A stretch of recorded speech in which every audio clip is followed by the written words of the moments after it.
I can play young Anne Hathaway. I can play her sister. I can play her cousin. I can play her daughter. Just tell me what to do. I'm there.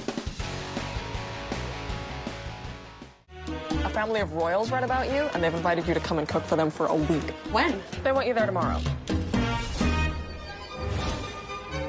Oh my God. I take it you've never been to Ireland before?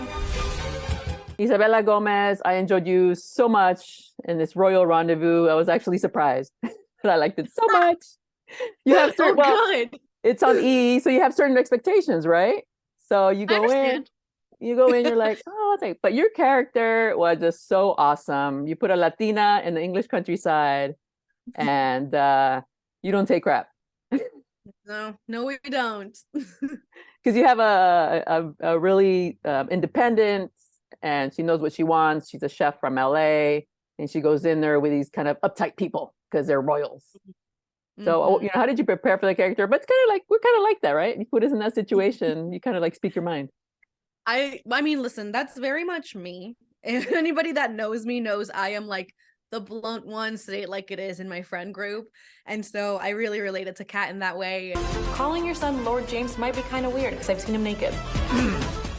Really, most of the preparing for her came from the food aspect, because Kat and I she's definitely a version of me and she's in my wheelhouse, but the food, I had never really picked up a knife in my life. And so I did a lot of cooking for the month before I went to Ireland, and really, really loved it, and became such like a lover of being in the kitchen and the way that you can go into kind of a meditative state. So that was most of my prep. And what I loved about it is that, food is universal. So that's kind of how you kind of bring in the spiciness, the Latino spiciness, literally, in the one scene. So I really liked how they handled that, because it could have been, a lot of times it's really heavy-handed when you put in somebody, but this one was just like so slight and just so, it was just beautifully done. Yeah, exactly. Originally, I don't know that Kat, I'm not sure if Kat was Latina when she was first written, but once I booked the role, I actually had a meeting with our incredible director, Christine, and the writer, and we just talked about my life and how my Latinidad and what I feel connected about to it and all of that. And the writer was incredible and immediately went through and did a rewrite where she just put these little bits of nuances, but it's not hitting you over the head. I mean, Gloria Calderon-Kellett always used to joke that, like, we don't wake up and go like, another day in the life of a Latina. And so I was so excited to play a Latina role that was just existing. It was really cool. And I have to say, it reminded me a little bit of Princess Diaries, just because Kat is out of her elements. And obviously, I'm sure you've heard this before. You have a bit of Anne Hathaway kind of a look.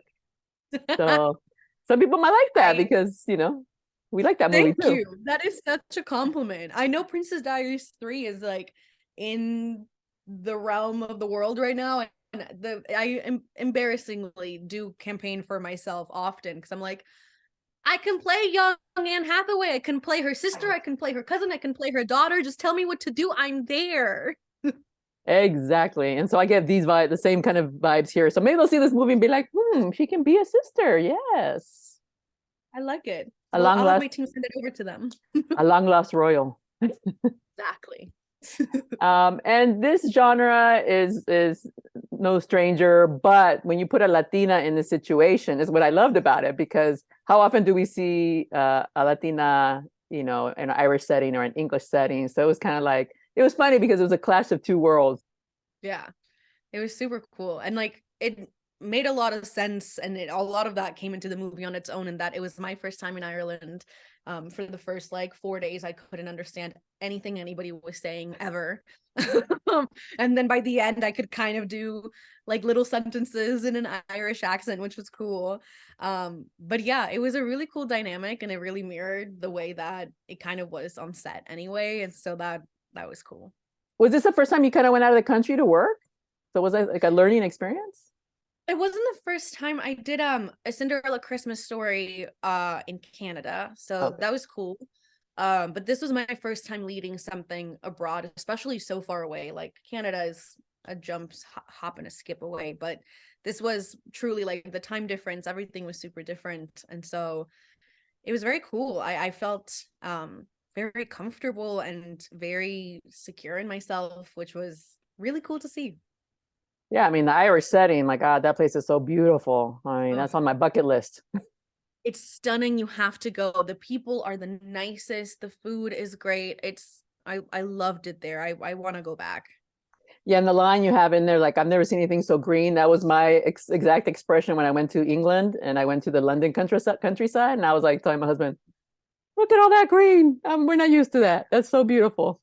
It's stunning. It's really special. Really stunning. Well, congratulations. I really, really enjoyed this movie. I actually stayed up until 2 o'clock watching it because I wanted to see how it ended.